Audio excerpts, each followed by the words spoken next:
오늘은 우리 요엘서를 하겠습니다. 요엘서의 전체 개요 살피기 전에 요엘이라는 뜻 자체가 여호와는 하나님이시라라는 그런 말이라고 합니다. 이 요엘서가 우리 전체를 우리가 이제 보면은 1장에서 3장까지 되어 있는 말씀으로 우리 1장에는 메뚜기 때 재앙에 대해서 그리고 하나님의 군대 얘기를 나오고 2장에서는 회개를 촉구하고 2장 말에서는 이제 성령님, 성신님의 강림에 대해서 얘기를 하고 그리고 심판과 약속 이래서 마지막까지 이렇게 개요되는 내용입니다. 이렇게 요엘서는 유다에 있는 나라의 회개 촉구 그리고 열국들에게 대해서는 미래에 대한 하나님의 약속 이런 계통으로 전개되고 있는 것이 요엘서의 전체의 내용입니다. 요엘서의 시작하는 부분과 마지막 그 부분이 짝을 이루는 키아즘 구조를 이루고 있어요. 요엘서의 시작에는 현재 황폐에 대한 슬퍼함과 애곡에 대한 내용이 있는 데 비해서 요엘서의 마무리는 미래 구원에 대한 즐거움을 다루고 있습니다. 그래서 요엘서는 우울하게 시작했다가 이것을 마지막에는 아름다운 밝은 미래로 이렇게 끝나는데 요 중간에 바로 성령의 이렇게 그 강림 요 내용이 이제 나옵니다. 이런 내용으로 우리 요엘서를 보겠는데 우리 요엘서에 대해서는 2장 28절 이하에 사도행전에 보니까 베드로가 오순절날 이렇게 이 120 기둥이 있는 솔로몬 행각에서 말씀을 전한 내용이 요엘서에 이제 나옵니다. 그래서 이것을 본문으로 말씀을 전한 정도여서 우리가 이 요엘서에 대해서는 익숙해 있습니다. 이 황폐한 이 내용을 메뚜기 때에 비교했다 그런 내용인데 이상한 것은 이스라엘 가보면 메뚜기가 없어요.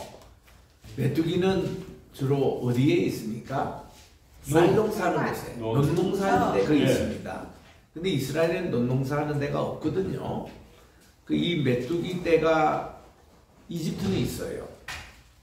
이집트에서 우리 메뚜기 그 재앙이 있지 않습니까? 그 있어요. 근데 이스라엘 쪽은 없는 거거든요.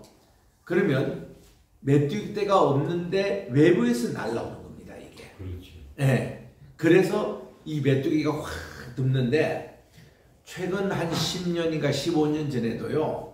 그 이집트에서 메뚜기 재앙이 한번 지나간 적이 있어요. 그러니까 구약에 있는 메뚜기 떼가 재현됐다라는 얘기가 막 할 정도로 그때 내가 미국에 있을 때인데 그때 뉴스에 이제 나온 적이 있습니다. 요 개요에 대해서 다시 한번 살펴보겠습니다. 히브리어 그대로 표현에는 여호와는 하나님이신데 70역에서도 히브리어 주제를 그대로 음력한 요엘을 표제로 삼고 있습니다. 이런 중대에 따라서 한국 영어 성경에도 조엘이라는 말을 씁니다. 우리 영어로 한번 따라가요. 조엘. 네, 조엘도 읽지 않고 조엘이라고 그래요. 조엘. 이런 이름이 꽤 있습니다. 우리 조엘 오스틴 목사님 이런 분들이며 조엘이라고 이렇게 발음하거든요. 자, 여기 이제 조엘의 그 사역에는 당시 가뭄, 메뚜기 재앙 등이 몹시 심했다고 그래요. 두 번째는 모세와 솔로몬이 이러한 재앙은 하나님의 징계의 일종이라는 것을 말했지만 이 경우에 있어서 백성들은 이것이 징계임을 깨닫지 못했답니다. 세 번째는 이 조엘은 하나님의 그 영적인 생활의 슬픈 현실을 지적하고 그것이 재앙이 되었음과 하나님께로 돌아오는 필수적인 단계로서의 국가적인 회개를 역설을 하고 있습니다. 그래서 여기에 이제 1장, 2장, 3장, 4장 여기에 중간의 핵심이 회개 촉구예요. 하나님께로 돌아오라. 이렇지 않으면은 메뚜기 장에서 보여준 것 같이 심판이 임할 것이다. 그런데 이 심판으로 끝나는 게 아니라 조엘의 마지막에는 하나님의 약속으로 밝은 미래로 끝나고 있습니다. 그래서 2장 28절에 있는 우리가 이제 말세에 하나님의 영을 우리에게 충분히 부어주시는데 그때는 늙은 사람들도 예언을 한다고 그랬어요. 젊은 사람은 꿈을 꾸고 이런 이제 세상이 오는데 누구든지 주의 이름을 부르는 자가 구원을 얻겠다는 30절의 말씀을 우리가 보게 됩니다. 1장 1절에 보니까 부두엘의 아들 요엘에게 이르신 말씀인데 늙은 자들아 너희는 이것을 들을지어다. 땅의 모든 거인아 너희는 귀를 기울일지어다. 너희의 날에나 너희 열조의 날에 이런 일이 있었느냐 하고 반문하면서 앞으로 있을 무시무시한 자연재앙에 대해서 말씀을 하고 있는 것입니다. 여러분 우리 요한계시록에 의하면은 이 시대가 지금 어떤 시대인가 하면은 이미 하나님의 7인에 떼어지는 재앙시대로 들어왔습니다. 제가 이런 기도를 하면서 저는 종말에 대해서 관심이 많으니까 늘 기도를 하고 있었는데 10년 전쯤 된 것 같아요. 제가 그 라스베가스에 우리 아들하고 같이 간 적이 있습니다. 그때 제가 좀 독거노인으로 좀 혼자 있을 때인데 굉장히 어렵고 우리 아들도 좀 힘든 그런 시간이어서 제가 미국에서 이 영화 감독을 공부하고 있었던 아들을 데리고 라스베가스에 간 적이 있습니다. 그래서 이제 그날 마침 또 주일날 이제 돼가지고 그 앞에 그 교회를 이제 찾아갔습니다. 그랬더니 교회가 2개가 있던데 하나는 침례교회가 있고 하나는 순복음교회가 있었어요. 저 침례교회를 이제 갔습니다. 근데 그 뭐 교인들도 한 50명 정도 있는 크지 않은 교회인데 그 목사님이 요한계시록을 설명을 하면서 이 시대가 하나님의 재앙의 시대에 이미 들어왔다 이렇게 선언하고 설교를 하시더라고요. 그래서 이제 말씀 끝나고 예배 친교 시간에 잠깐 그 목사님하고도 대화한 적이 있는데 그게 목사님 혼자의 생각이십니까? 이런 기도하시는 분들이 또 이런 얘기를 많이 하신다 했더니 그분 얘기가 기도하는 분들이 많은 분들이 이런 얘기를 하더라고. 그때 제가 그런 비슷한 기도를 하고 있었거든요. 그래서 하나님께서 내게뿐만 아니라 기도하신 분들에게 벌써 이거를 보여주고 계시구나. 그리고 공감을 얻고 이렇게 하고 그 다음에 이제 한국에 또 돌아오게 됐습니다만은 이 하나님의 그 재앙이 7인이 떼어지는 것인데 이 하나님께서 도장으로 이렇게 딱 막았던 인봉이 하나씩 될 때마다 이렇게 이제 재앙이 나오잖아요. 흰 백말부터 시작해서 뭐 붉은 말도 나오고 청룡말도 나오고 마지막에는 검은 이렇게 말도 나오는 이런 이제 7이 재앙이 떼어지는데 지금 이제 그런 시대인 것입니다. 지금 보세요. 허리케인, 미국에는 허리케인이에요. 여기는 태풍입니다. 또 지금은 또 올해 여름만 해도 얼마나 더운 그런 여름을 지냈으니까 또 이제 이번 겨울은 또 엄청나게 또 추운 겨울이 우리를 기다리고 있다고 그래요. 그래서 이건 지금 자연재앙이 있는데 여러분 우리 지구가요 이게 자전 공전을 하는데 자전할 때 보면 23.5도로 기울어져 있습니다. 이게 왜 기울어지냐면은 이게 만약에 지구가 똑바로 이렇게 서고 태양광선을 바로 받을 때는 우리가 다 죽는데요. 그만큼 자외선이 강하고 그 열기가 대단하답니다. 근데 지금 이 지구의 23.5도 축이 움직이고 있다는 얘기가 나오고요. 태양의 흑점이 움직이고 있다는 벌써 그 과학적으로 그런 설명이 나오고요. 그리고 이제 2012년만 해도 한참 그때 종말론 얘기가 많이 나올 때에 이 세상에 마지막 온다는 자연적인 그런 얘기 그때 많이 나왔습니다. 그때 이제 해롤 캠핑이라는 분이 미국에서 패밀리 라디오 하고 계시는 분인데 그분이 연세가 많으셨어요. 예수님이 1988년 그때 이제 주님이 오신다고 미국에서 난리가 난 적이 있습니다. 근데 그 열풍이 그때 그걸로 끝나갔어요. 1988년이 아니고 우리나라의 그 다미 선교회가 난리 부를 때가 1992년 9월 28일이었다가 한 달 연기해서 10월 28일이었죠. 그때 1992년 전죠. 이거는 1992년 그 이후입니다. 그 이후에 이제 또 세상에 종말이 온다고 난리 나고 하여튼 그때인데 그 후에 한 4년 후에 2012년도에 이 지구가 마지막 그것도 뭐 정확하게 동짓날까지 또 발표했습니다. 12월 21일 날 이 지구가 끝난다는 거예요. 그래가지고 과학적으로도 예를 들지 얘기 나오고 한참 난리 날 그때입니다. 그때에 이 자연재해가 일어나고 또 큰 지진이 있어가지고 난리가 났고 또 2001년에는 9.11 사태가 일어나서 이렇게 난리 난 적이 있고 이런 이제 시대가 앞으로 더 많이 또 더 자주 엄청난 것이 지금 많이 우리를 기다리고 있는데 이미 7인의 재앙이 지금 후반에 지금 가고 있어요. 그리고는 요게 끝나면 나팔 재앙이 이제 오면은 우리가 참 굉장한 또 일들이 일어납니다. 이게 이제 우리 7년 대왕날 보면은 7인의 재앙입니다. 7 나팔 재앙입니다. 요 두 개 재앙이 일어나는 그 시점이 여기 이제 21개월, 요게 21개월, 합쳐서 41개월. 요거를 연으로 따지면은 3년 반.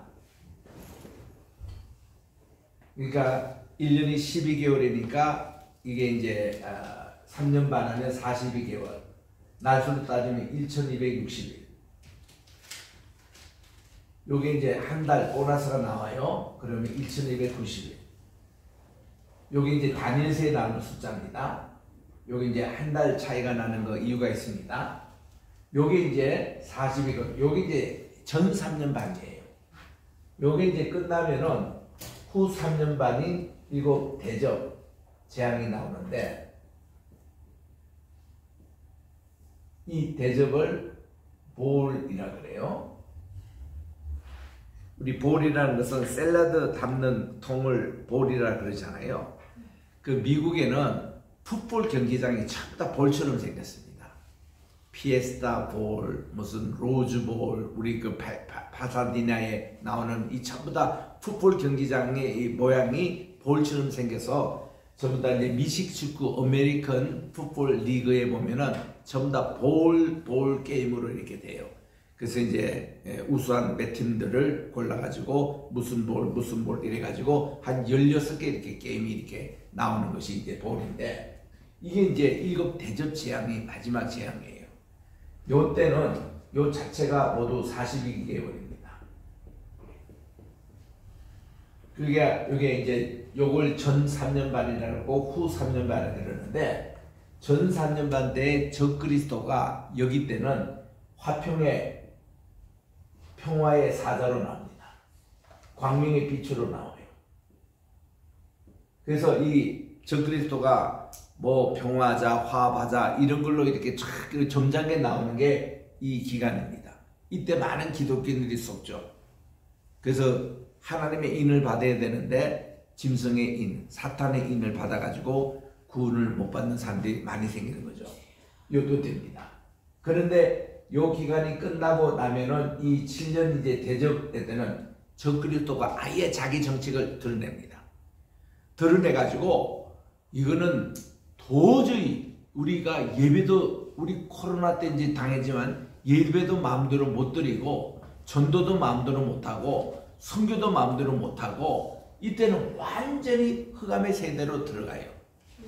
그러니까 이게 이제 대접 재앙인데 무시무시합니다. 이거는 뭐 지구의 뭐 3분의 1이 그렇고 대양이 전부 다 바다가 다 피로 변하고 이거 옹달샘부터 시작해서 모든 개천이 전부 다 피로 변하고 이거는 뭐 그걸로 굉장히 그래서 이때는요 이 천사가 계시록의 14장에 가보면은 천사가 복음을 전해요.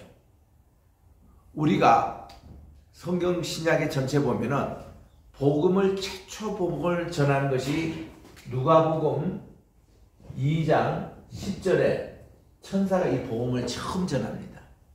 무슨 복음을 전하는가 하니 이 베들레헴에서 양떼를 치고 있었던 제사장 그룹 레위 사람이었어요. 이 베들레헴에서 양떼를 치고 있는 사람들은 그냥 목동이 아니었습니다. 여기서 기른 양과 소와 염소를 하나님 성전 제단에서 다 제물로 바치는 것이어가지고 정성껏 키웠습니다. 왜냐하면은 예루살렘 성전에 예배하러 올라온 분들이 실제로 그런 적이 있어요. 자기들 양을 끌고 자기들이 바칠 짐승을 끌고 이렇게 오는 도중에 얘들이 너무 힘들어가지고 배탈도 나고 힘들고 이래가지고 여기 성전에 오면요 제물로 돌릴 수가 없는 거예요. 오다가 보면은 또 이렇게 또 상처도 났고 무슨 이렇게 물집도 생기고 또 배탈이 나가지고 무슨 소변하고 대변의 색도 달라지고 이거는 제물로 다 불합격이다.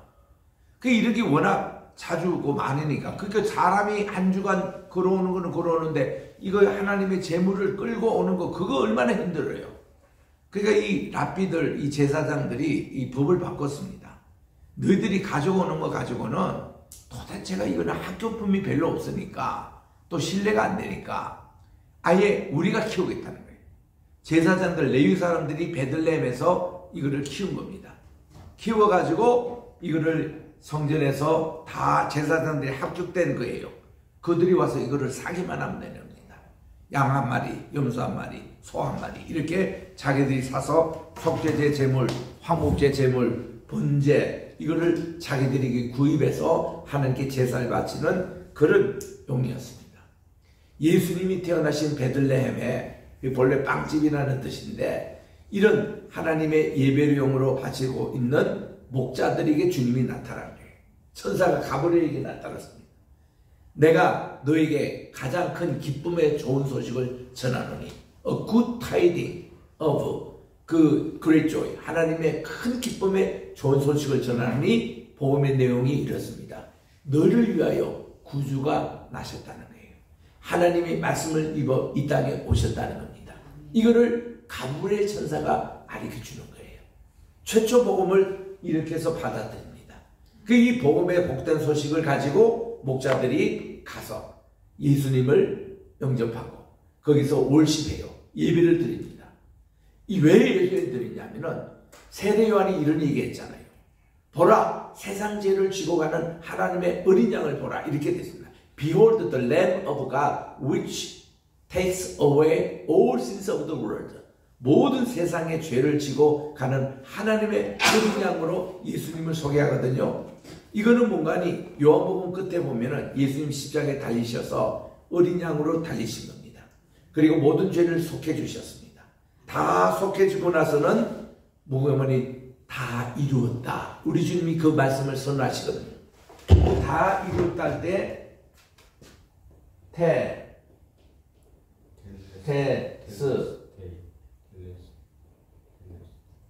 이게 이제 뜻이 뭐가니 모든 죄짐이 다 벗어졌다는 겁니다. 이게 모든 세상 죄를 지고 가는 하나님의 어린 양이 십자가에 달리심으로 모든 세상 죄를 all day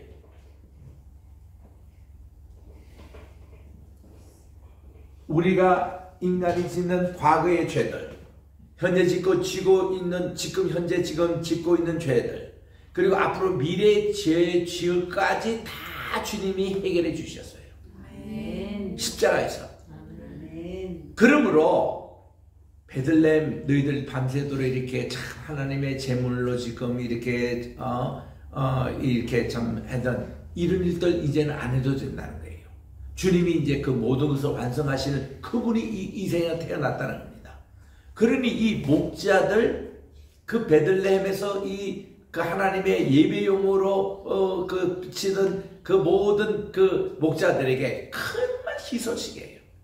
야, 이거를 한 방에 다 끝내고 다 완성하시는 이제 예수님이 이 땅에 태어나신 이거 좋은 복된 소식이 복음서를 만들고 요게 이제 결론 부분이 또 이제 보면은 이 계시록 14장에 보니까 천사가 말이죠. 공중에 이렇게 날면서 우리 풋볼 경기장이나 뭐 축구장 이래 보면은 이게 헬리콥터가 이렇게 쫙 날면서 선전하는 게 있잖아요. 꼭 그렇게 마지막에 복음을 천사들이 그렇게 또 전한대요. 계시록 14장 몇 절에 나오니까 한번 읽어보시면 좋겠는데 14장인가 15장인가 아물아물거리네요. 한번 누가 찾아보면요. 천사가 이게 이제 이 재앙대입니다. 7 대접 재앙대 이 나오는데 이 성경이 어디 도망갔나? 한번 찾아 누가 읽어보세요. 6절. 네? 14장 6절. 영원한 복음 전한다고 나오죠. 한번 1절 읽으세요. 예. 또 보니 다른 천사가 공중에 날아가는데 땅에 거주하는 자들 곧 모든 민족과 종족과 방언과 백성에게 전할 영원한 복음을 가졌더라. 바로 이겁니다. 여기 보니까 모든 사람이 다 읽을 수 있는 모든 언어, 모든 종족 다 읽을 수 있는 것을 누가 전하요? 직접 천사가 전하는 거예요. 이 말은 뭔가니 이 마지막 후 3년 반 때는 인간이 전도도 못해요. 선교도 못해요. 이때 천사가 직접 하는 겁니다. 이런 무시무시한 때가 14장 6절입니까? 네. 예, 6절. 영원한 복음을 전한다고 그랬죠. 그래서 우리 성경 기조나 신학생들이나 목회자들에게 이런 질문을 합니다. 복음은 최초 복음은 누가 전했고 최후 복음은 누가 전합니까? 천사. 이거 우리 잊지 마셔야 돼요. 그래서 우리는 이런 복음을 전할 수 없는 후 3년 반이 우리를 기다려요. 이게 지금 7 대접 재앙 때 일어나는 일이에요. 이런 무시무시한 일들을 이제 생각하면서 지금 여기도 보면은 선지자 요엘에 대해서는 그 자신이 1장 1절에서 소개한 내용에 대해서 우리가 더 이상 알 길이 없습니다. 이분의 집안이 어떻고 언제 시대 사람이고 우리는 잘 모릅니다. 그런데 맨 밑에 보니까 아마도 그는 선자 중에서 매우 이른 시기인 요아스 통치 그때에 사역했을 것이다 하고 열왕기하 11장 12장 그 어간에 있는 걸로 알고 있습니다. 그래서 요엘에 대한 내용, 아버지가 참 신실한 분이었다, 경건한 집안의 출신이었다, 이 정도는 우리가 얘기를 합니다. 그래서 요엘 우리 예언서의 연대를 우리가 보면은 2가지 설이 있어요. 한 설은 바벨론 포로 이전의 설이 있습니다. 이게 이제 보수 신학자들의 얘기입니다. 그런데 또 진보주의, 이 자유주의 신학자들은 바빌론 포수 후회라고 얘기합니다. 저는 이게 전이 맞다고 보는데 이때 이제 예루살렘이 여러 번 언급되었어도 전에 파괴 혹은 재건난 어떤 언급이 없어요. 이게 맞다는 겁니다. 2장 20절에 나오는 북방 군대는 아시리아, 또 1장 14절에 나오는 예루살렘 성전이 언급됐다는 겁니다. 포로 후라고 또 주장하는 분은 열방 속에 이스라엘이 흩어짐을 언급하고 있고 유다가 엘라 족속에게 팔림을 언급하고 있고 에돔이 유다 자손에게 악을 행함을 언급하고 있고 나라의 지도자로 왕의 이름이 언급이 없다. 제사장 장로는 없다. 이러는데 포로 전이 맞는 그런 것으로 제가 말씀을 드립니다. 요거 이제 영어로 이렇게 그대로 되어 있어요. Date of Joel's prophecy가 언제냐면 Before the Babylonian captivity 그리고 After 이렇게 나옵니다. 여기에 대해서 쭉 제가 아까 번역했던 내용 그대로입니다. 그 다음에 이제 바벨론 포로 전이라는 설의 근거에 대해서 아까도 이미 말씀을 드렸고요. 또 후라는 근거도 아까 이미 말씀을 드렸습니다. 그래서 요거는 넘어가고요. 저는 이제 전이라고 보는데 유다 8대 왕 요아스 통치 초기라고 저는 보고 있습니다. 이 말씀을 기초로 그렇게 보고 있습니다. 또 여호야다가 숨겨둔 요아스를 이렇게 나오는데 열왕기하 11장 4절에 보니까 제7년에 여호야다가 보네어 거리 사람의 백부장들과 호위병의 백부장들을 불러 데리고 여호와의 전으로 들어갑니다. 그리고 저희와 언약을 세우고 저희로 여호와의 전에서 맹세한 후에 왕제를 보내고 명하여 가로되 너희 행할 것이 이러하니 안식일에 이뻐 난 너희 중 3분의 1은 왕궁을 주의하여 지키고 3분의 1은 수르면에 있고 3분의 1은 호위대 뒤에 문에 있는 이와 같은 왕궁을 주의하여 지켜 방하고, 이런 구절이 나오면서 이제 조엘이 이제 예언했던 것이 이새였다라는 것을 그렇게 말씀을 합니다. 그래서 이제 요아스가 왕으로 즉위될 때 이분이요 7살 때 왕이 됐어요. 굉장히 어릴 때. 그러니까 섭정을 한 거죠.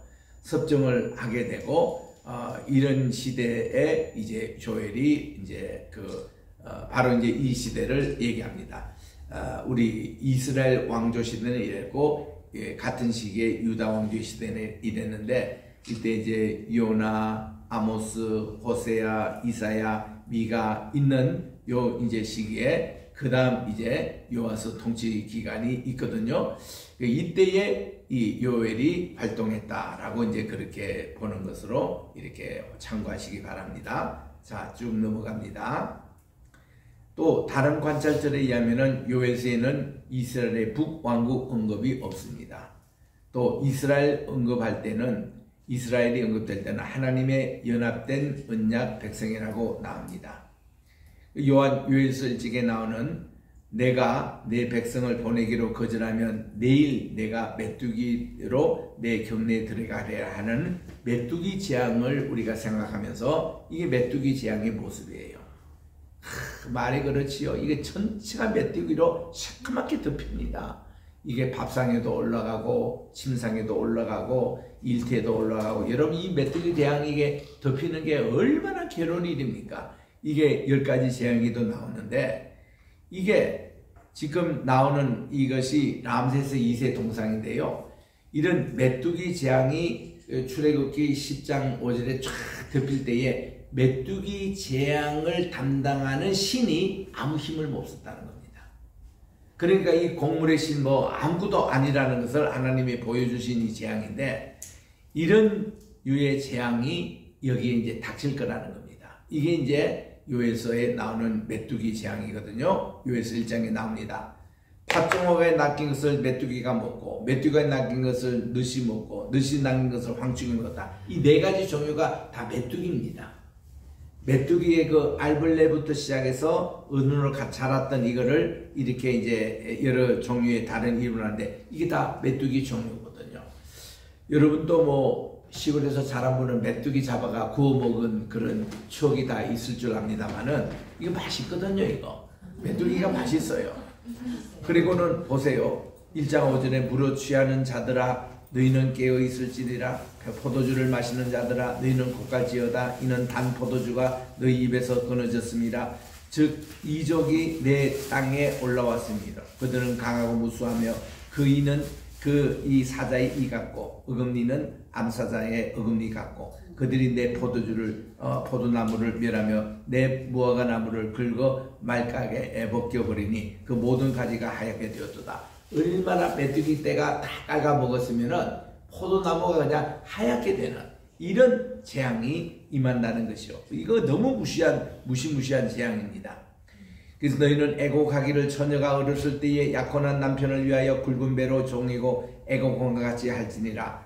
소재 전제가 여호와 전에 끊어졌고 여호와의 수종전은 제사장을 슬퍼하도다. 밭이 황무하고 토지가 처량하니 곡식이 지나며 새 포도주가 말랐고 기름이 다했도다. 메뚜기 재앙 때문에 이렇습니다. 자, 지금 하나님께 예배를 드릴 때 이것이 끊어진 거예요. 드릴 뭐가 없습니다. 소재가 없습니다. 이게 다 곡물이 없어요 지금. 그래서 이 밭은 황무하고 토지는 처량하니 곡식이 지나고 새 포도주가 말랐다. 요거를 영어 편도로 지금 이렇게 쓴 겁니다. 이거를 5가지 종류로. 이게 심판의 그런 결과입니다. 이게 이런 비참한 황무한 그런 걸로 이게 이제 다 변하겠다는 겁니다. 이게 죄악의 결과거든요. 농부들아 너희는 부끄러워할지니라. 포도를 다스리는 자들아 고갈지어다. 그래서 이 12절에 포도나무가 시들었고 무화과 나무가 말랐으며 석류나무와 대추나무와 사과나무와 및 밭의 모든 나무가 다 시들었으니 이러므로 인간의 희락이 말랐도다. 지금 현재가 이스라엘에서는 이런 과일의 추수기입니다. 또 우리도 지금 추수는 지났습니다만은 지금 한참 과일이 나는 그런 시절에 지금 왔습니다. 그런데요, 여기서 보니까 이 추수 때에 아무것도 추수할 것이 없게 된다는 거예요. 지금 보세요. 지금 이렇게 뭐 추수할 것도 없고 메말라고 이런 희락이 마른 이런 시대 아니겠습니까? 지금 이렇게 그림을 보시면서 이런 모습을 여러분들이 오병이어 기적하실 때도 그렇고 칠병이어 기적하실 때 이런 모습이었어요. 이때에 한참 추수가 되고 이렇게 그 알곡을 추수해야 될 시절에 지금 비가 3년 동안 내려오지 않아가지고 예수님 당시에 그들이 먹을 것이 없었습니다. 그때에 그들이 어디 가더라도 빵을 살 데도 없고 또 그런 돈도 없고 이럴 때 하나님이 정말 오병이어 칠병이어를 통해서 이 많은 사람들에게 배불리 먹여주신 사건은 그들에게 너무나도 충격적이고 너무나도 그때는 참 굉장한 일이었습니다. 그러니까 이건 요엘서에 지금 앞에 주시는 말씀이 이런 희락이 끊어지는 이유가 죄 때문에 그렇다는 거예요. 회개하라는 겁니다. 그래서 너희들이 굵은 베옷을 입고 슬피 울지니라. 단에 수종하는 자들아 너희는 콧갈지어다. 내 하나님께 수종주는 자들아 너희는 와서 굵은 배를 입고 밤이 맞도록 누울지니라 하고 하나님이 회개를 촉구하는 거예요. 우리가 회개를 촉구할 때 보면요, 이렇게 성전에 나와가지고 하나님께 정말 기도하는 것밖에 없습니다. 하나님 우리의 죄를 다 용서해 달라고. 왜냐하면 여호와의 날이 임박했다는 거예요. 이 날에 오면은 여호와의 날이 가까웠으니 멸망같이 전능자에게도 이르리라. 여러분 이게 다 뭡니까? 이게 또 우리 성도님들이 뭐 해야 되죠? 회개해야 합니다. 하나님의 그 심판이 이렇게 임할 때에 성도들에게 회개하라는 거거든요. 그래서 여호와의 날이 이렇게 임박했던 이때 16절에 보니 식물이 우리의 목전에서 끊어지지 아니하였느냐, 기쁨과 즐거움이 우리 하나님의 전에 끊어지지 아니하였느냐, 씨가 흙덩어리 아래서 썩어졌고 창고가 비었고 곡간이 무너졌으니 이는 곡식이 시들었습니다. 이런 최악의 상태에 하나님이여 긍휼히 여겨주시옵소서, 긍휼을 베풀어 주시옵소서 기도를 해야 되는 거예요. 생축이 탄식하고 소떼가 민망하니 매하니 이는 끝이 없습니다. 양떼도 피곤하도다. 여호와여 내가 주께 부르짖으오니 불이 거친 들의 불을 살랐고 또 불꽃이 밭의 모든 나무를 살랐음인데 들짐승도 주를 위해서 향하여 헐떡이 없고 또 시내가 다 말랐고 들의 풀이 불에 탔음이라고 말씀을 하고 있는 것입니다. 그래서 우리 요엘서에는 1장 이제 2장에서는 주의 군대가 나타납니다.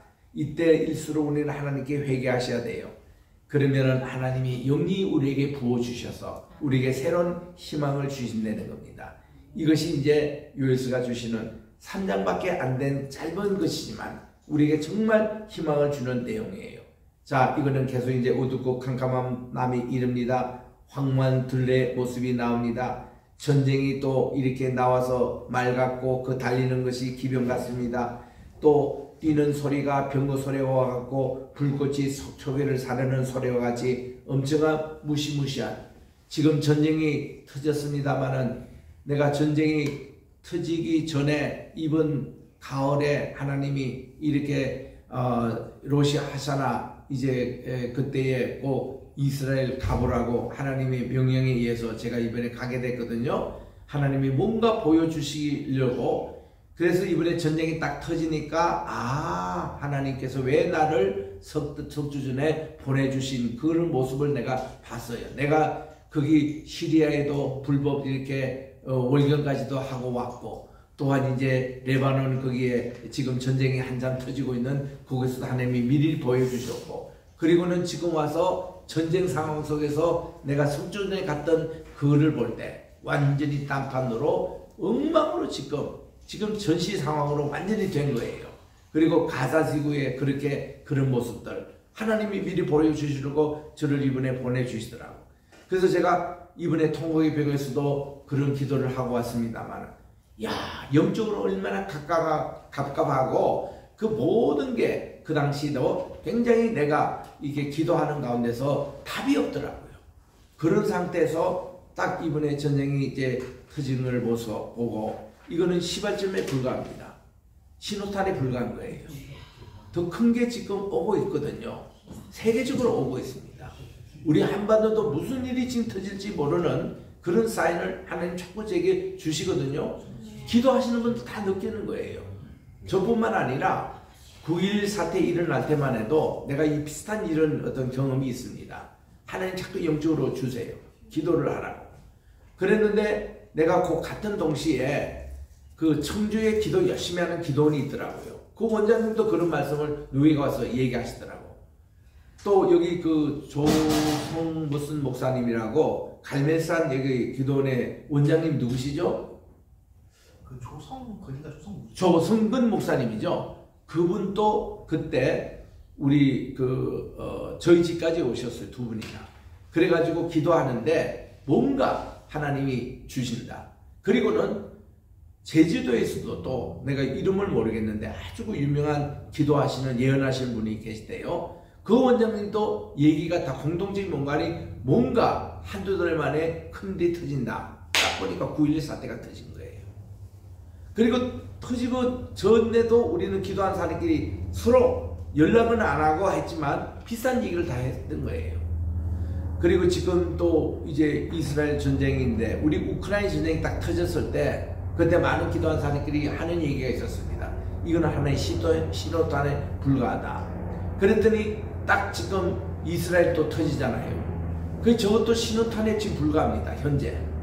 앞으로 어떤 일이 계속 도미노 현상으로 터질지 지금 세계가 긴장하고 있는 겁니다.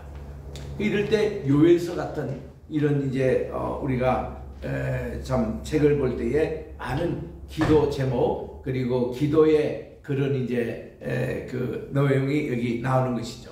그래서 요엘서 2장 10절 이렇게 나옵니다. 어서 오세요. 우리 뉴질랜드에서 오신 우리 도보라 선교사님과 이윤주 선교사님, 예, 반갑습니다. 네, 우리 이렇게 한국에 최근에 오셔가지고 오늘 지금 분당에서 지금 오시는 겁니다. 예, 네, 반갑습니다. 지금 우리 뉴질랜드에서는요 매주 금요일마다 수업이 이번 학기는 요한계시록입니다. 요한계시록 했는데 지난주까지 우리 15장, 16장까지 했거든요. 이제 이번 주 17장, 18장 바벨론 음녀의 멸망에 대해서 공부할 차례인데 이번 주는 우리 교회 부흥회 때문에 휴가하기로 했어요. 다음 주에 이제 이걸 가는데 이 강의를 제가 다 뉴질랜드 강의 다 했습니다. 이게 우리 7년 대환란 때 있었던 전 3년 반, 후 3년 반의 얘기. 이게 지금 요엘서를 공부하는데 요엘서에 벌써 이런 얘기가 다 나오잖아요. 그러니까 이 계시록 공부할 때는요 항상 여러분들이 다른 데서 레퍼런스 찾지 마시고 구약에 있는 레퍼런스만 찾아서도 요한계시록이 다 이해가 됩니다. 다 열쇠가 풀려요. 무슨 책? 계시록에서 아니 요한계시록 읽기 위해서는 우리가 이사야서 56장부터 66장 공부해야 돼요. 에스겔서 곡과 마곡 38장부터 끝장까지 여호와 샴마까지 공부하셔야 돼요. 그리고 다니엘서에 보면 나와요. 이 다니엘서에 이 종말에 관한 부분이 7장부터 12장에 나옵니다. 그리고 마지막에는 요엘서 이거를 공부하셔야 이게 이제 전체가 보입니다. 그걸로 계시록을 저는 다 풀거든요. 그래서 이 구약적인 걸 가지고 이제 푸는데 이게 여기서 하나가 이 요엘서입니다. 요엘서가 이제 주시는 이런 내용이 이렇게 참 재앙이 나오고 하는데 여호와께로 돌아오는 거예요. 이런 이제 재앙과 심판이 있을 때에 마지막까지 하나님은 기다리셔요. 베드로후서 3장 8절에 보니까 왜 예수님이 오신다 재림에 대해서 지연이 자꾸 생기는 데 대해서 베드로가 설명을 하고 있습니다. 이거는 한 사람이라도 구원하기 위해서 하나님이 이 재림의 심판 그 때를 늦추시면서까지 한 사람이라도 구원하도록 회개하도록 기다리신다고 그렇게 설명을 하지 않습니까? 그 말씀이 꼭 마찬가지예요. 우리 주님도 지금 인내를 가지고 한 영혼이라도 구원하시려고 기다리고 계시는데 우리가 정말 이때에 남은 자가 되어야 됩니다. 남은 자가 구원을 받으리라. 끝까지 기다리는 자가 구원을 받으리라. 인내. 우리가 그 그룹에 우리가 들어와야 됩니다. 그래서 이게 하면 여러분들이 지금 말씀을 공부하잖아요. 이 말씀을 잘 공부하세요. 아까 진리 말씀을 했잖아요. 잘 공부하면요, 하나님의 인이 우리 속에 이게 박히는 거예요. 진리가 우리 속에. 그런 분들은 하나님이 구원해 주시고요, 어떤 재앙이 와도 우리는 그냥 지나가게 되어 있습니다. 환난 저는 통과서를 좋아하거든요. 우리 성도들이요, 환난을 당한다 하더라도 환난을 당할 때에 이겨낼 수 있는 믿음, 인내를 주시고요. 또 환난 때에 혹시 우리가 순교를 죽은다 할지라도 이게 순교가 돼가지고 천국에서는 순교자에 대해서 굉장히 큰 상급이 있어요. 그래서 순교를 한데도 여러분 전혀 두려워하지 마세요. 요즘은 그런 분들이 별로 없는지 모르지만 우리만 때도 70년대만 해도요, 한국에서 신앙을 공부한다 할 때는 쉽게 그런 얘기했습니다. 나는 순교의 각오를 하고 신학을 공부하겠습니다. 그 당시는 이 신학을 공부하고 목회를 한다는 것은요, 굉장히 고난의 길이었어요.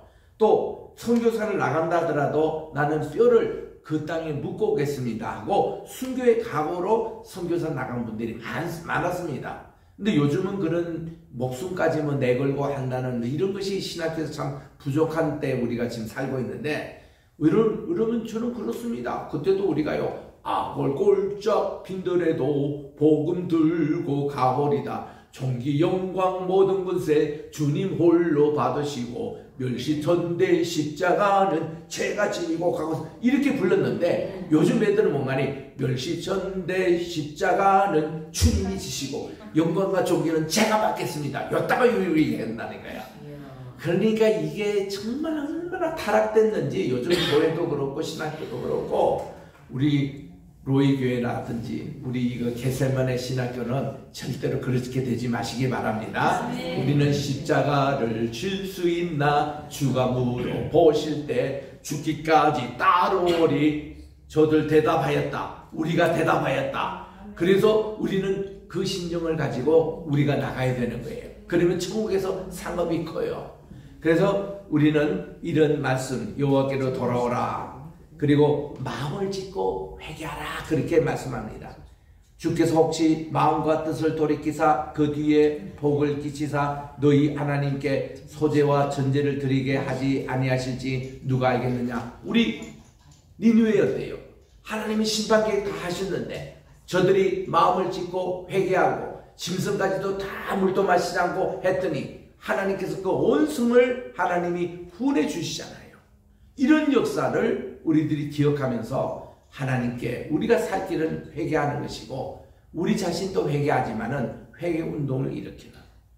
그래서 우리 여러분들 가운데 자녀 가운데서 교회를 쉰다거나 교회에 나가지 않는 분들도 있을 줄 압니다. 참 부모님의 신앙이 참 좋은데 아이들은 코로나 핑계로 또 교회를 이전했다고 또 아이들이 닭이 또 이제 어린이 됐다고 교회 나오지 않고 그런 자녀가 있어요.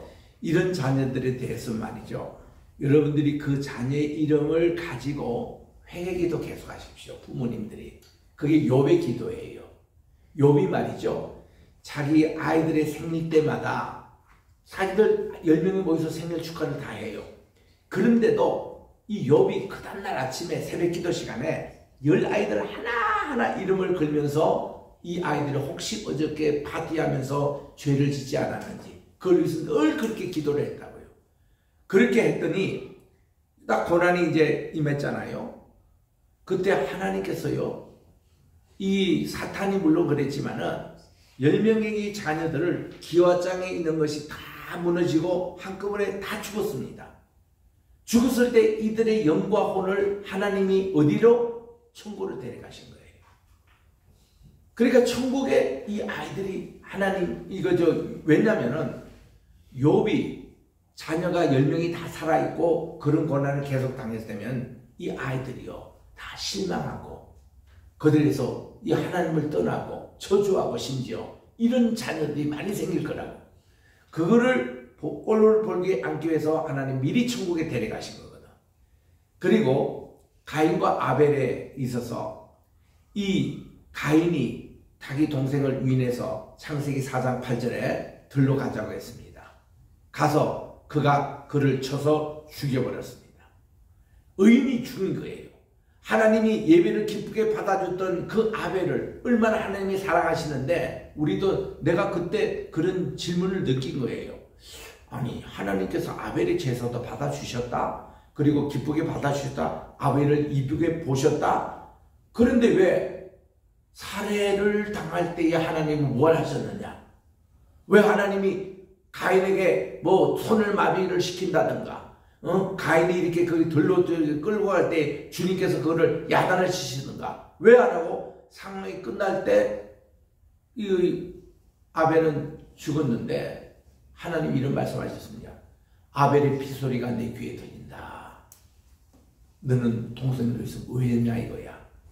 왜 하나님이 사후에 왜 그렇게 하셨느냐? 한참 저도 고민을 했어요. 나중에 신학을 공부하고 원어를 공부하고 다 그래서 지금 느끼는 게 뭔가니, 아, 그렇구나. 하나님은 의인 이 아벨의 그 삶 전체가 너무나 소중해가지고 더 이상 세상에 세속의 물을 먹기 전에, 또 그가 어떤 앞으로 또 어떤 지을 죄를 짓기도 전에 하나님이 천국을 만드시고 1호를 의인 이 아벨을 딱 데려가시고는 그 대신에 셋을 딱 주셔가지고 그의 가게를 계속 있게 하셨구나. 이걸 생각할 때 참 은혜가 돼요. 그 욥의 그도 마찬가지였거든요. 아, 욥이 저렇게 참 신앙생활 열심히 하고 자녀를 위해서 열심히 예배를 드리고 하나하나 위해서 회개다 하고 그랬던 이 아이를 왜 하나님이 다 죽게 버려두시냐? 이게 이해가 안 되는 거예요. 뿐만 아니라 예수님 잘 믿고 이런 사람이 정말 자기 자녀가 선교여행 갔다가 거기서 교통사고에 당해서 죽어버리는 거예요. 그 뉴저지에 있는 한 분 장로님이 있어요. 자기 부인은 소아과 의사입니다. 그래가지고 이 아이, 죽은 아이에 대해서 너무나도 이거는 대답할 수가 없는 거죠. 그때 이제 목사님이 가셔가지고 이 욥의 자녀의 경우를 설교를 하신 거예요. 이게 죄가 있어서 자쁜 그게 아니라 하나님은 이 당신의 자녀 아들을 천국에서 귀하게 필요하셔가지고 먼저 데려가셨지만 천국에 가 있는 거기 때문에 위로를 받으시라. 그랬더니 그 장로님이 거기서 서운하시면서 자기 재산을 다 정리해서라도 이 아들을 위해서 그 기도원을 짓겠다고 해서 뉴저지 아카데미 거기에 지금 세워져 있습니다. 그래서 많은 교회가 와서 수련회 하고 할 때 자기 아들 사진도 걸어놓고 자기 아들님이 다니엘이었는데 다니엘 기념관으로 해서 지금 잘 그렇게 해서 이제는 다 연세도 많으시고 은퇴를 다 하셨습니다만은 그렇게도 받아들이는 분이 계세요. 우리 교회도 제가 섬겼던 브리스 한인 장로교회도 자녀가 먼저 가신 분이 있어요. 그 중에 한 분이 프린스턴 신학교의 조직신학 교수로 계셨던 이상현 목사님도 따님을 먼저 잃어버렸습니다. 18살밖에 안 되는 이 딸이 이제 이분 교수님이 홉 칼리지의 교수였는데 프린스턴 신학교 교수로 이렇게 전임이 돼가지고 오시고 이사는 그때의 이 따님이요 다리를 헛디뎌가지고 다리에서 떨어져가지고 죽었습니다. 그래서 어떤 사람이 이게 뭐 자살이 아닌가? 아니 자살은 나는 아니라고 봐요. 어쨌든 그 따님을 주고 나서 이 아이를 시신을 프린스턴 신학교의 옆에 있는 나소철치 그 세미트리에 묻어놨습니다. 그러니 얼마나 그래서 그 때문에 부인이 되신 이인숙 장로님이 우울증에 걸리고 그분도 교수님인데 우리 교회 또 장로님이셨어요. 참 그래서 이런 가정을 어떻게 그 길 때마다 예배를 드리고 하는데 제가 가서 예배도 인도하는데 참 전할 말씀이 딱히 없는 거예요. 그래서 이뿐만 아니라 우리 교회 세 분 집사님 가정이 또 그런 가정이 있었어요. 이 자녀를 미리 보낸 그 아이들은 가면은 부모의 마음에 칼을 꼽는다고 너무 괴로운 겁니다. 그런 가운데서 이제 제가 이제 거기서 예배도 좀 인도해 드리고 다 그랬습니다만은 저도 정말 제 그 첫 부인 30년을 저는 같이 사역을 했어요. 그냥 조망지체였죠. 그랬는데 하나님께서 갑자기 이 급성 간암이 와가지고 복수가 차고 해서 그 발견한 지 한 달 만에 그냥 하나님이 데려가시는데, 딱 내가 10월 26일 날 이분을 만나서 교제하고 결혼을 이제 했는데, 딱 30일 쉬고 10월 26일 날 그날 하나님이 데려가시더라고요. 그날이 이제 박정희 대통령의 그런 서거일도 되고, 또 안중근 의사 그분이 이렇게 거사일도 되는 그날인데, 하여튼 그 정말 그때 얼마나 마음에 내가 상처가 왔는지 몰라요. 그런 이제 스토리를 이번에 CTS에서 내가 매일 기쁘게 그게 또 나옵니다. 그리고는 제가 재혼을 하게 됐고, 오늘은 이렇게 제가 행복하게 또 목회를 하게 됐는데, 그때 사실은 제가 10년 전만 해도 저를 만나면요, 한 80대 할아버지로 보일 겁니다. 사람도 만나지도 안 했고 전화도 안 했고, 우리 지금 여기 이정수 우리 목사님이 계시는데, 저분이 공부했던 우리 중앙신학교에서 제가 교수로 있을 때만 해도 펄펄 했는데 말이죠. 그런 일을 당하고 나서는 사람이 완전히 그냥 다운되는데요. 우울증 걸리죠. 내가 3개월 동안 전화 받지도 않고 하지도 않았어요. 그리고 햇빛 보기도 막 싫었습니다. 그런 가운데서 또 주일은 지켜야 되니까 주일 예배는 겨우 참석하고, 그리고 새벽 기도는 늘 해야 되니까 또 그거는 참석은 했지만은 마음의 기봉에는 하나도 없고, 저도 데려가 주세요. 저도 데려가 주세요. 저 뭡니까? 저 어떻게 하라고요? 그리고는 3개월 이렇게 기도하고 완전히 그야말로 폐인이었습니다. 그런 가운데서 나를 사랑하는 목사님이 한 번은 전화가 와가지고, 안부 전화가 와서요, 별로 내가 전화를 못 받는데 어떻게 연결이 됐어요. 미국에 있는 분이신데, 목사님 이럴 때는요 선교지 한번 갔다 오세요. 거기에 내가 귀가 번쩍 열리더라고요. 그래서 제가 무조건 그 다음날 비행기 끊어가지고 저 남미 그 볼리비아에 갔습니다. 볼리비아에 가서 2주 동안 지나면서 거기서 다시 내가 생기가 회복이 되더라고. 야, 그 어릴 때는 선교지에 가는 게 최고더라고. 거기 가서 내가 더 살아야 되겠다. 복음을 더 전해야 되겠다. 내가 할 일이 많겠다. 이래가지고 거기서 다시 일어나서 오늘까지 이렇게 오게 됐던 것인데, 그럴 때는 뭐 답이 없는 겁니다. 그래서 나는 욥의 아들들이 왜 그렇게 일찍, 그거 이제 해답이 42장에 나오거든요. 하나님께서 욥에게 모든 것을 2배로 이렇게 보상을 해 주셨습니다. 자, 소도 3천이었던 것이 6천으로 하나님이 주시고, 나귀도 500이었는데 1000마리로 이렇게 주시고, 이걸 2배를 주시는데 자녀는 10명만 주시더라고.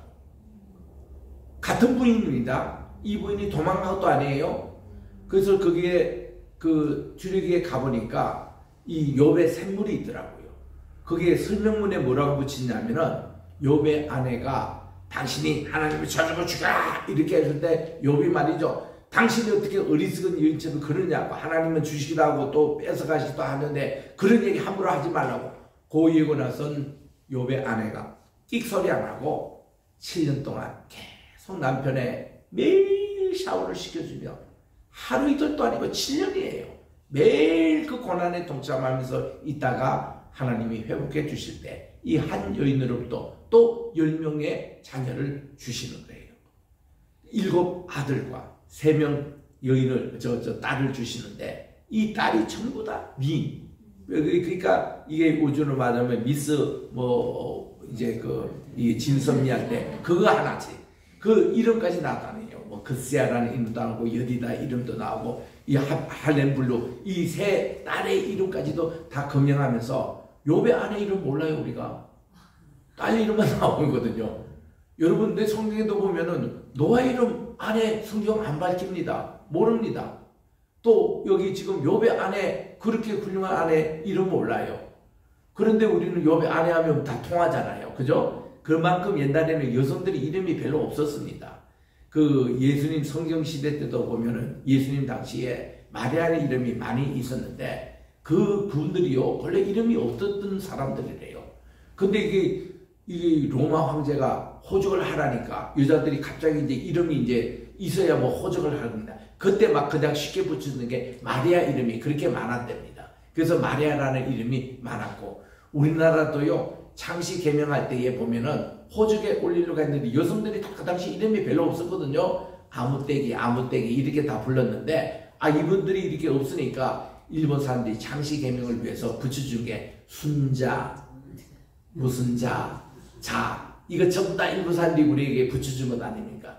그래서 우리 학교에서도 보면 뭐 순자 이러면 5명이 다 이렇게 고개를 들어요. 김순자, 박순자, 최순자 이래가지고 이렇게 해서 우리나라 분들 또 여성분들이요 그때 이름을 다 그저 얻은 것이지 성녀시대에도 그랬어요. 여성들이 이름이 별로 없었습니다.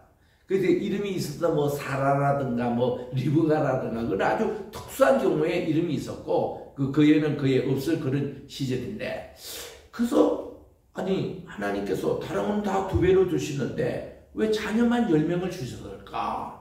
여기에 대해서 수수께끼 해답이 뭔가 하니, 하나님은 10명의 자녀는 이미 천국에 있기 때문에 10명만 주셔도 이게 다불이라는 겁니다.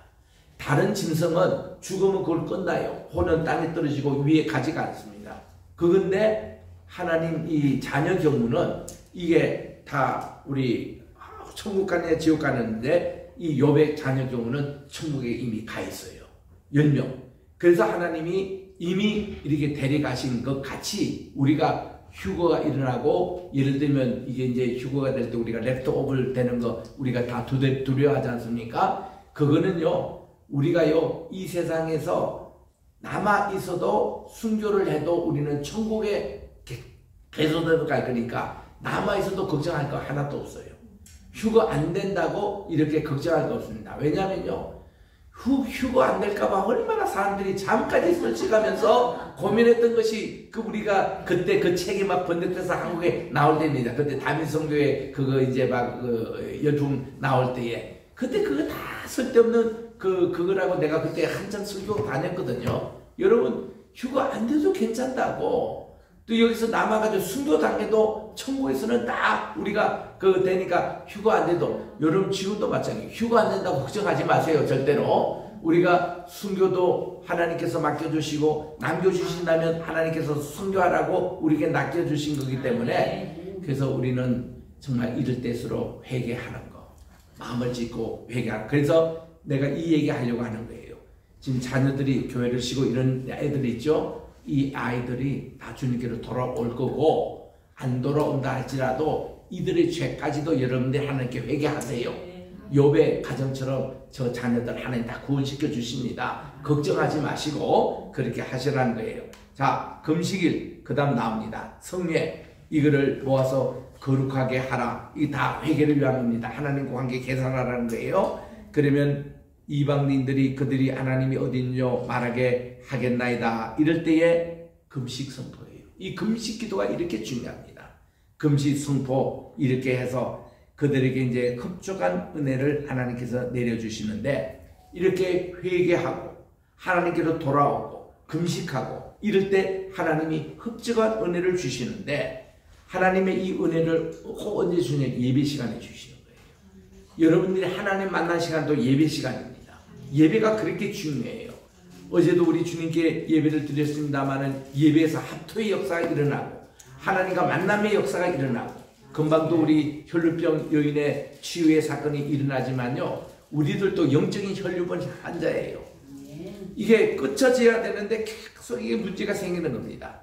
주님의 옷자락이라도 찾는 합토의 역사가 일어나길 바라요. 그럼 이 문제가 해결이 되는 거예요. 그럼 우리 설교는 뭔가니 내가 만난 예수님을 전하는 거예요. 전하는데 내가 만난 예수님을 저분도 만나게 하는 게 설교자의 목적이에요. 그래서 이렇게 해서 주님과 합토의 역사가 일어나서 예배 때마다 기적이 일어나고 예배 때마다 주님의 사랑이 체험이 되고 예배 때마다 저는 가장 강조하는 게 그 골고아에서 흘리신 예수님의 피가 오늘도 철철 흘러내리는 예배가 되어야 됩니다. 그래야 이 예배가 살아있고 우리가 정말 살아있는 신앙이 되는 것이지, 오늘 한국교회가 이래 예수님의 보혈을 다 말라 비틀어지고 죽은 예배를 드리고 있고 그냥 형식적으로 이게 예배 시간 내서 왔다 갔다 하는 그런 예배 때문에 코로나가 온 거예요. 그래가지고 이때 하나님에게 더 기도하라고 했는데 코로나를 줘봤댔자 회개하는 교회도 별로 없거든. 교회가 만여개 교회가 한국교회가 문 닫았거든. 이민교회도 보니까 몇천 명 교회가 이게 또 문 닫고 지금까지 이게 아들이 이게 돌아오지 않는 거예요. 내가 하나님이라도 미치겠는 겁니다. 이들이 정말 회개하고 하나님께 돌아오라 했더니 이건 더 그냥 엉망이야. 그래서 하나님이 또 전장의 소식을 통해서 또 우리에게 지금 전령한 것은 남의 구경하고 오늘도 몇 명이 준다 그거 보라는 게 아니에요. 우리 지금 회개하고 정신 차리고 예배드리라는 거거든요. 이럴 때 좀 부흥회도 열심히 하고 열심히 우리 금식기도도 하고 이럴 때 남의 문제로 아니라 우리 집 문제로 하나님이 우리에게 지금 그 보여주시는데 이번에 이인수 목사님 우리 강사로 모시게 된 것도요 이런 배경이 있습니다. 이분이 아주 한국에서 최고의 다큐멘터리 감독이더라고요. 근데 이번에 신해산 문제를 다루겠다는 거예요. 근데 늘 갔던 우리 저 시내 광야에 있는 신해산에도 그거를 주장하는 교수님을 모시고 저도 같이 가요. 같이 가서 왜 이것이 진짜냐고 우리에게 울면을 와서 그분도 설명할 거고 우리 답변서에 다 우리 설명하게 되어 있습니다. 그래서 그거 3, 4일 찍고 다시 또 여기 사우디아라비아에 와가지고 내가 생각하는 이거다. 왜 그러느냐. 거기에 대해서도 다 보여주고 이 교수님 여기 한 번도 안 나봤대요. 그래서 나는 여기 27번에 갔는데 그래서 이렇게 다 보여주고는 결론을 안 낸대요. 공영방송이니까 이게 맞고 저게 맞고 이런 것이 아니라 이것도 보고 저것도 보고 판단은 청취자들에게 맡긴다는 거예요. 근데 그게 이제 3편이 중요하더라고. 그게 이제 이분이 부흥사 기질이 나오더라고. 이분이 어떻게 끌고 가려냐 하면은 이제 신해산 그 시절은 다 구약의 그 시절이기 때문에 뭐 여기 장소도 가봤고 여기 장소도 가봤고 또 여기서 이게 맞다 주장하는 두 분 전문 교수를 만나서 다 듣고 했는데 결론에 가서는 3편에 가서는 어떻게 이제 만드느냐면은 구약에 나타난 그 사건에 대해서 여기도 가보고 저기도 가보지만은 가장 중요한 게 오늘날은 예수님을 모시고 있는 우리이기 때문에 진짜 신해산은 우리 마음에 있다고. 우리 성도 오늘 우리 교회에 있다고. 예수님 모신 그것이 바로 우리의 진짜 신해산이라고. 그거를 얘기한다는 거예요. 거기서 완전히 오선한 목사님이 막 은혜를 받아가지고 목사님 그 얘기를 우리 교회 와서 좀 집회를 합시다. 저는요 그 얘기 딱 들을 때에 모든 성지순례가 그래야 된다고 봅니다. 나는 갔어요. 성지순례 가든 안 가든 우리는 믿는 건 마찬가지거든요. 근데 가서 보는 거는 또 실감이 나서 우리가 가서 보는 겁니다. 근데 볼 때는 학자들의 의견들이 있기 때문에 아이고 예수님의 변모산 나 요번 주일날 이제 변모산에 대한 설교를 해야 되는데 어떤 사람은 헐몬산이라 그러고 어떤 사람은 다볼산이라 그래요. 그래가지고 이거를 두 가지 의견이 있기 때문에 20년 전에 필라델피아 목사에서 성지순례 갔다가 대판 싸움했습니다. 그 성지순례 가가지고 그 최열 목사님은 헐몬산이다. 거기 또 한 분 목사님은 이게 달볼산이라 거기가 싸움이 나가지고 성지순례고 뭐고 이거 다 그냥 야 이렇게 사탄이 역사하니까 이렇게 되더라고요. 그러면 우리 젊은 사람들은 생각해 볼까 하면 아이 그거 다볼산이든 헐몬산이 그게 뭐 중요하냐 이거야. 예수님이 정말 변모하시는 그 사건 자체가 중요하지. 거기에 대해서 무슨 논란이 있고 싸움까지 해야 되냐 이거야. 진짜 신해산에서 지금 한국교회가 이제 지금 싸움하게 생겼어요 지금. 김성하 장로님이 갔다 온 떨기나무 보라 이러고 그거 가짜다 그건 소설이다 뭐 이러고 또 진짜 여기 뭐 그거는 여기 여행사들은 다 여기 투자했기 때문에 여기가 맞다 하고 이런데 싸움 날 판이 지금 현재. 이런 곳에서 우리가 진짜 중요한 것이 우리가 어디든 우리 오늘도 주님 모시고 우리가 여기가 신해산이고 여기가 우리 지성소고 여기가 정말 우리 주님의 모신 진짜 교회의 모습이고 그게 중요하잖아요. 이 PD가 그렇게 인도를 하더라고. 그래서 당신이 그렇다면 우리는 나도 여기에 참여하겠다. 내가 어떤 성지순례 무슨 논쟁에 가지고 그거를 이게 맞다 저게 맞다 이런 게 아니고 우리는 이것도 참고하고 저기도 참고해서 시선을 맡기는 거예요. 여러분 생각에는 어느 것이 진짜 신의 산인지를 여러분이 택하셔서 신의 산 가든지 신의 반도 가든지 이쪽 오든지 그렇게 하시고, 우리에겐 정말 중요한 게 오늘도 우리 속에 우리가 하나님이 말씀해 주시고 하나님의 솔판으로 내 마음 섭비에 십계명을 새겨주시고 바로 그것이 진짜 우리가 신의 산이 아니겠느냐, 이렇게 할 경우는 그분은 맞다. 이런 방향 같으면 나도 협조하겠다. 그리고 그분을 강서로 모신 거예요. 그리고 그분은 찬양 사역자이기 때문에 굉장히 또 말씀의 은혜와 찬양의 은혜가 굉장히 그렇게 전 세계적으로 일어나는 것을 볼 때에 참 이분을 우리 모시고 한번 말씀을 드리겠다 해서 이번에 집회를 하게 된 거거든요. 우리 이런 식으로 오늘 또 소선지자를 보는 겁니다. 자, 이른비와 늦은비의 약속도 있습니다. 이스라엘에서는 이른비가 중요하거든요. 이른비가 언제 오냐면 지금 시즌쯤 이른비가 이제 슬슬 10월 말부터 오기 시작합니다. 늦은비가 언젠가 하니 4월 초입니다. 그리고는 장마기비가 한 2월 달에 있습니다. 이스라엘에서는 비는 생명과 같은 거예요. 비가 오지 않으면 박토가 되고 비가 오면 옥토가 되는 나라이기 때문에, 자, 이렇게 비의 약속이 있는데 22절에 보니까 들짐승들아 두려워하지 말라, 들의 풀이 싹이 난다는 거예요. 나무가 열매를 맺습니다. 무화과 나무와 포도나무가 힘을 낸다고 그럽니다. 그리고 이 시온의 자녀들아, 너희는 너희 하나님 여호와를 인하여 기뻐하고 즐거워할지니라. 그분이 너희를 위하여 비를 내리시되 이른 비와 늦은 비를 내실 것이다 하고, 이 비는요 하나의 그 전초전 역할을 했습니다. 세례 요한의 역할을 했습니다. 메시아의 길을 예배하는 겁니다. 요렇게 하고서는 그 다음 진짜 하고 싶었던 말이 하나님의 은혜의 비가 되는 성신님이 강림하시는 그 얘기를 하기 위해서 하는 겁니다. 보상의 은총, 언약의 복을 보시면서 여러분이 이 도표를 통해서요 2장 28절부터 29절에 나오는 하나님의 이제 진짜 비입니다. 은혜의 비입니다. 약속의 비입니다. 언약의 비인데, 그 후에 그 밑에 보면은 그때 하고 이 짝을 이루어요.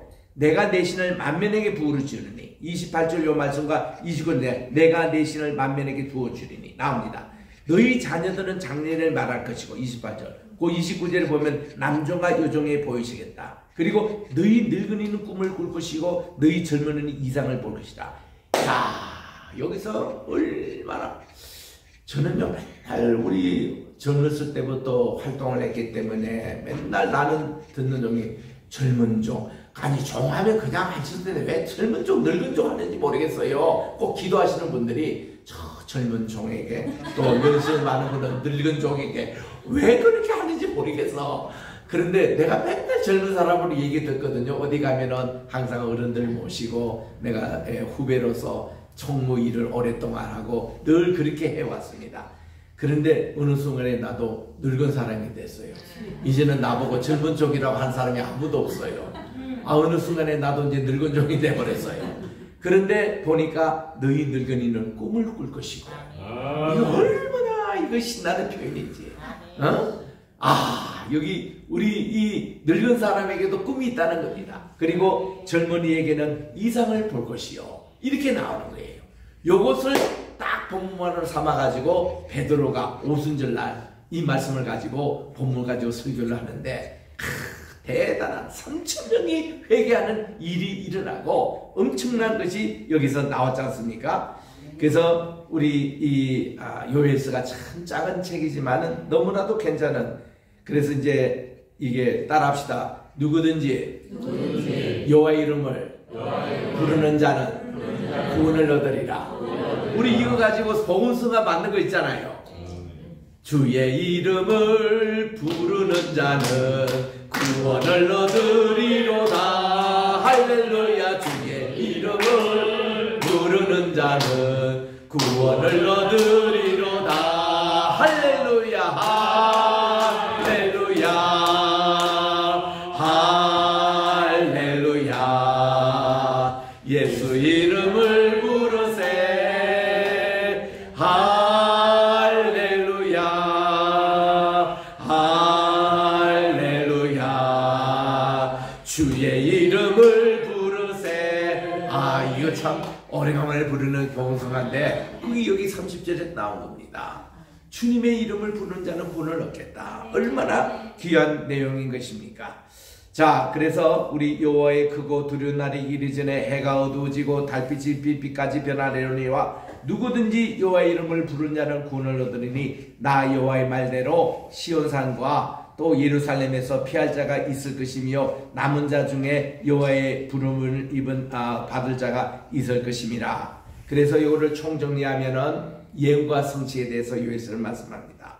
성령님을 부어주시리니 자녀들이 예언할 것이고 꿈과 이상을 주리니 또 피와 불과 연기의 그런 모든 심판의 이것도 더욱더 하나님의 은혜를 더 값지게 합니다. 더 빛나게 해주는 것으로 타용하고 있습니다. 이 성신님의 강림과 사도행전 내용대로 남녀 종들이 큰 은혜를 받고 3,000명이나 회개를 받는 세례를 받는 꿈과 이상을 받고 예수님의 보혈과 피로, 그래서 예수를 믿으면 영원한 청년이 되는 거예요. 70세 됐던 월남 이상재 장로님에게, 그분은 YMCA 한국에서 일으켰던 분입니다. 이분에게 어떻게 그 장로님은 70이 넘은데도 나는 영원한 청년이라고 그렇게 그 기상을 사시고 청년처럼 사십니까 했더니 예수님이 33세 청년으로 사시다가 가셨기 때문에 우리에게는 기독교는 영원한 33세의 신앙을 가지고 있는 청년의 피를 가지고 있다. 이런 얘기하는 거예요. 야, 이런 얘기할 때 우리가요, 나는 지금도 30대거든요. 얼마나 기분이 좋습니까? 우리 주님 오실 때까지 33세로 살아가시기를 바랍니다. 기도하겠습니다. 하나님 아버지, 오늘 또 우리 소선지서 시간에 요에서를 공부했습니다.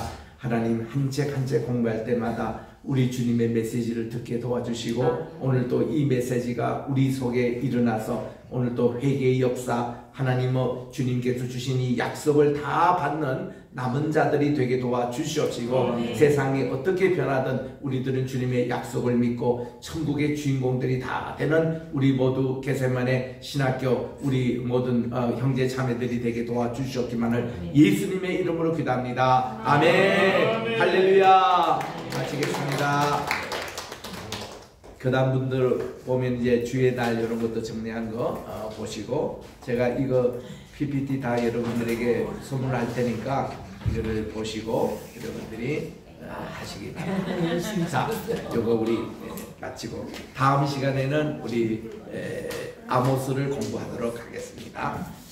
자, 우리 한 10분 쉬고 원어 공부하실 분은 여기 남고 성경 하실 분은 저기 가시고. 할렐루야. 하나님 아버지, 오늘도 주의 귀한 종 이정숙 목사님 위해서 간절히 기도드립니다. 주님께서 두 손 들어 나를 주님께서 아버지 안에 머리부터 발끝까지 주의 보혈의 능력으로 주님께서 인도해 주시고 역사해 주셔서 예수님의 옷자락만 붙잡기만 해도 내 모든 병 문제가 해결된다는 귀한 믿음을 가지고 주님 앞에 나왔던 것처럼 우리 목사님의 간절한 기도 제목과 또한 이제 믿음을 가지고 주님께 나왔던 귀한 아버지 기도의 제목이 다 해결되게 도와 주시옵시고 아버지 하나님 주의 크신 권능과 사랑으로 함께 해주셔서 많은 이 종말에 아버지 하나님 주의 많은 우리 성도들 주님께 다 천국으로 데려가 갈 수 있는 귀한 주의 선지자 또한 주의 목회자 주의 아버지 하나님 목자로서 하나님 세워 주시옵시고 하나님 아버지 우리 겟세마네 신학교 은혜의 회장으로서 정말 이 직분을 잘 감당하게 도와 주시옵소서. 예수 이름으로 기도드립니다. 아멘. 아멘. 할렐루야. 물을 계속 간직하세요. 아우, 너무 많이 젊으셔가지고 나 죽을 뻔했어. 기본적으로 힘들으니까